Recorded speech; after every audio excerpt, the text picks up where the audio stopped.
Every day, we strive to do more and be the best versions of ourselves. It's not an easy task, but success is available for each of us. Welcome to the Swag University podcast, where each week we explore insightful messages, strategies, and tips to help you level up in life. Your host, Dr. Phildra Swagger, creative strategist and mindset coach, will empower you with the tools you need to create the life and business you desire, while providing inspirational insights to the woman who wants to see her destiny manifested daily. So now, let's level up with Dr. Swag.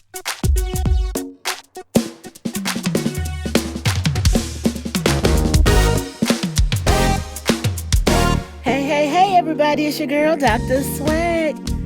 How are you today? Wow, it's been such a busy and crazy day for me. And when days get like that, I want to pull my hair. Like, scratch my brain and stretch out a little bit, right?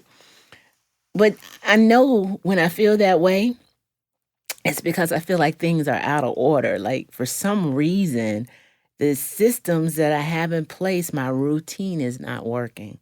And I want to be the first to tell you that I believe routines are very necessary.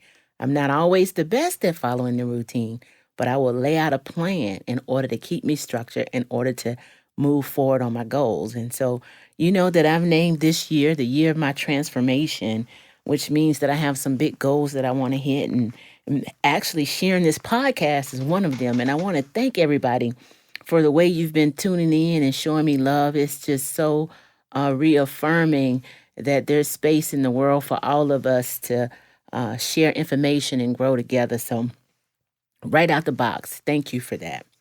So as I said, I believe routines are necessary to achieve our goals and excellence. So I kind of like to talk about that today. On my personal email, my email signature has a quote that says, "Excellence demands discipline. How demanding are you?" And I believe discipline comes through routines and practice. And routines should add order and reduce stress and promote excellence when they're done right and when they are followed. And so those times that I'm feeling frazzled, I just fall back to say, okay, where in this process, where in this routine should I be? And, it could be a simple routine of getting up and laying down, brushing your teeth, eating right. All of these are requirements in every day to make you look your best. Simple tasks build to big habits, and big habits help us reach larger goals. And so it's important to have routines and a work ethic that leads us in the direction that we want to go.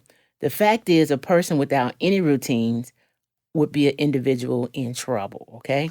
So today, a couple of things I want to share. The morning routine that I have, and the practice of having a morning routine, and maybe even talking about the value of having a night routine.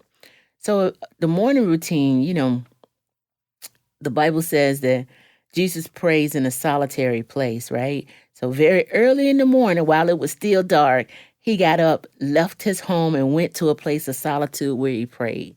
And for me, that is so very important, to try to start my morning with a ritual that adds calm serenity to me. I pray to have clarity for the day. I pray to have purpose for the day. I pray to remind myself that I am blessed to be a blessing. And what does that really mean for me? That means that in all of our challenges and our growth and our resources, be it time, money, or talent, that I have enough to share, that there is someone that I can invest in as I go about the day. And so that's part of my morning routine, to ask to be reminded for that. It also helps me stay grounded and grateful, that I recognize that there are people who have more than me and there are people that have less than me. And if we're all asking to be a blessing to someone else, the likelihood is that we will be able to share and sow into one another. The morning routine also sets tone and expectation for the day. As you go out into the day, do you expect to have a good day? I don't understand how some folks say they wake up on the wrong side of the bed. You wake up angry, wake up, in a bad mood. I know sometimes we go to bed with stuff on our minds that wake us up to be anxious, but how can you wake up in a bad mood? So many people don't have the opportunity to wake up. If you wake up and have breath in your body, you're already blessed. You're already ahead of the game, right? So if you set the tone of the day with the expectation that I woke up blessed because I was able to sit up in my right mind, I was able to breathe independently in my own function, that I'm able to step out into the world today, that I'll be able to make a difference. Now, sometimes things within the morning can uh, alter or change the direction that you're going in. And I still want to address it in the most positive way I can. I'm going to tell you the truth. The thing that gets me in the morning is traffic. I live um, in a bedroom community of Tampa. I don't live in the city of Tampa proper. So it takes at least 10 to 15 minutes to get from the house to the interstate, and sometimes more.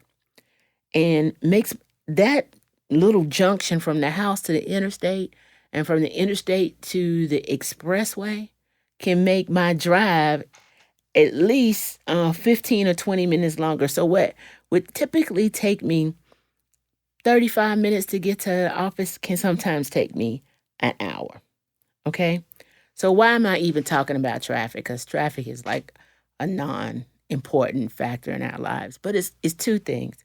It's the ritual that if I don't get up on time, if I haven't prepared my things, showered so that I can leave in the time that I have, if I'm 15 minutes behind that, it could actually impact me 30 minutes in my drive.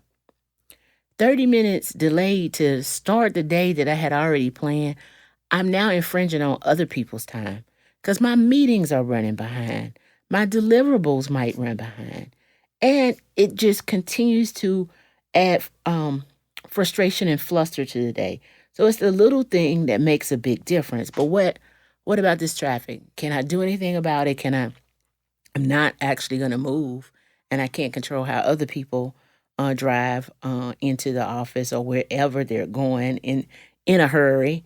I don't understand speed neither. But what can I do? I can pop on a podcast. You can turn on Swag University.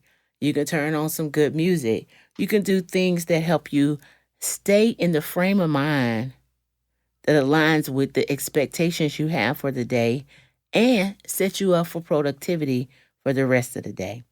It's all in how you approach the morning that sets the tone for the rest of the day. In being able to maneuver through traffic, I like to have a little coffee. So I have a coffee, I have a podcast, I love actually gospel music or quiet in the car. And it just changes everything for me. So the morning ritual, so far there's two. There's the morning ritual before you leave the house. For me, like I said, I have to start with a morning prayer. I have to have some quiet time to get my serenity going. And then I need to be able to do the morning function, so to speak, preparation in a timely manner to leave the house. And when that alters, the morning drive alters, which is going to impact the rest of the day. So it's also helpful to set up routines during the day where you can only respond to email at certain periods. Handle your priority activities in the morning. Set meetings mid-afternoon after you have accomplished some of the things that you need to accomplish. So you can revisit the episode of How to Make Your Week Matter or visit the website and get the weekly planner. That episode and that planner helps you set a value for each day, a value or a goal to manage your time. Remember, we have meatless Mondays and to-do Tuesdays, and we take you through the whole week where you can actually manage your week in a way that is productive for you. Now, that is the planner that works for me, but it's really about putting a plan in place that works for you.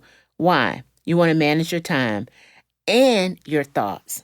Okay? What am I talking about? I'm talking about time and thought killers, right?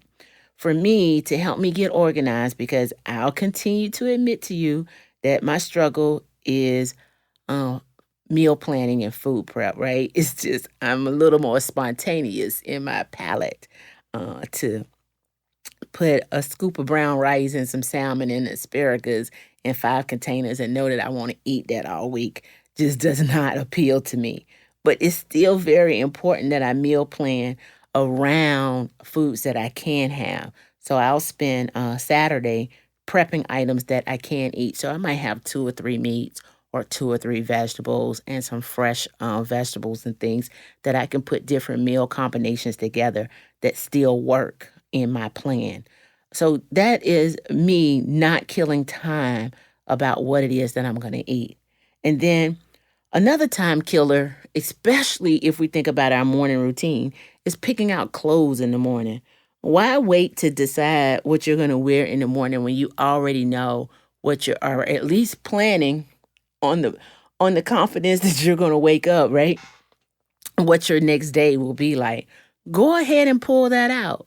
Pull out the jewelry and the accessories, because that's the time killer. I might decide what outfit, what suit or dress that I'm going to wear, but then I spend another 8 to 10 minutes deciding if this is or if these are the earrings, or if this is the necklace, or if this accessory or such goes with that outfit. Time killers.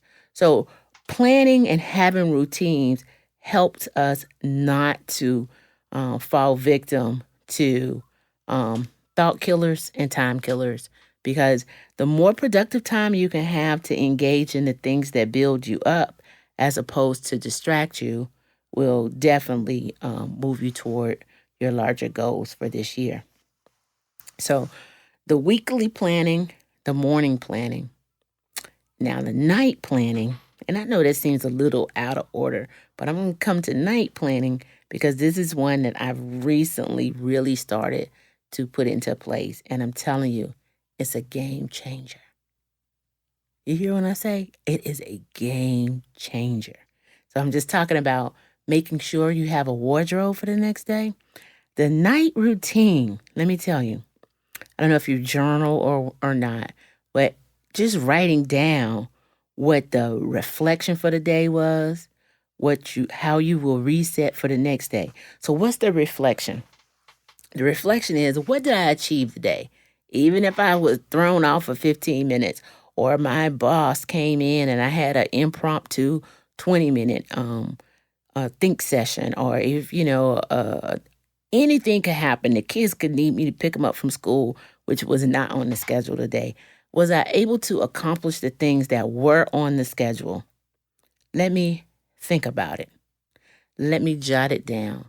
Let me check off the things that I was able to accomplish today, and move the things that I need to work on tomorrow that weren't accomplished today to tomorrow without any stress of tomorrow being overwhelmed, because now I can set my mind for it, right? That's the reflection that adds to the reset. The reset is what needs to happen tomorrow. What are my new priorities, right? Is this list of new priorities realistic? Because maybe I already had 3 things to do tomorrow. And a reasonable list, in my opinion, is 3 to 5 things a day, right? 3 to 5 activities that you can actually complete and check off, because there will be a telephone call that interrupts you. There will be an email. There will be someone that needs you. And so make your realistic goals so that you can complete them and feel complete in yourself as to what needs to be done or what needs to be delegated. And by doing that, you'll help yourself stay focused. So routines helps us in a big way. I was reading Joyce Meyer's books, Making Good Habits and Breaking Bad Ones. And she says good habits can be developed and bad habits can be broken through repetition. And so as we develop our routines, we're getting in the mindset of repetition so that we can build the habits to build muscles. I also love Lisa Nichols, and Lisa Nichols asks if that muscle is developed. Is your confidence muscle developed? Is your fortitude muscle developed? Is your productivity muscle developed? Whatever that skill set you're developing, She refers to it as a muscle because you don't go to the gym the first time and start pumping 75-pound weights. You have to wait. And I know some of y'all stronger than that, but for me, that's a heavy load, right? So I'm going to start with a 20-pound weight and master that. What? You do 3 sets of what? 8 repetitions. You do 3 sets of what? 12 repetitions until your muscles are bigger that you can and stronger that you can move to a higher weight and maybe less repetitions. But you're going to start with light weights and more repetitions to get the definition that you want. And when you're strong, you reduce it. So now, where I started with 20-pound weights at 12 repetitions, I might actually be at 50-pound weights and 8 repetitions. So build the muscle that you want to have the routines in your life. And then just one last thing on this whole routine thing. And it's a promise to yourself. Let me start that one. The morning prayer line that I participate in, the pastor that leads the prayer line asks the question of integrity and integrity to yourself. He says that, we make appointments with others that we keep, but we don't keep the appointments we make to ourselves. So as we schedule our routines and build our weekly planners, think about it. Are you making excuses? Are you setting priorities that don't serve you? And so you break the promises and miss the appointments that you are scheduling with yourself. More than anything, in the value of setting routines is to keep the promises to yourself. Take the responsibility for your actions that you hold valuable and make sure that above integrity for anybody else, above setting routines and making good habits, that you put yourself at the standard that you want to be. Because as you demonstrate those, the value of routines and the value of discipline in your life will reflect and show in others. As we close out, I have one question. What one routine can you establish and make into a life-altering habit? That's it. Change one thing. Morning routine, night routine, or weekly planner. But do it in your life to make it a habit. So as always, it's your girl, Dr. Swag. Peace, love, and happiness. And remember, be blessed to be a blessing. Glad you joined our conversation. For more Swag University episodes, subscribe on iTunes and help us level up by leaving a 5-star review. For more information and free resources, visit our website at swaguniversity.com with 2 G's. That's SWAGG University.com. Also, follow us on Facebook, Instagram, and Twitter to keep the conversation going. Until next time, we hope this episode has inspired you to manifest your destiny and level up today.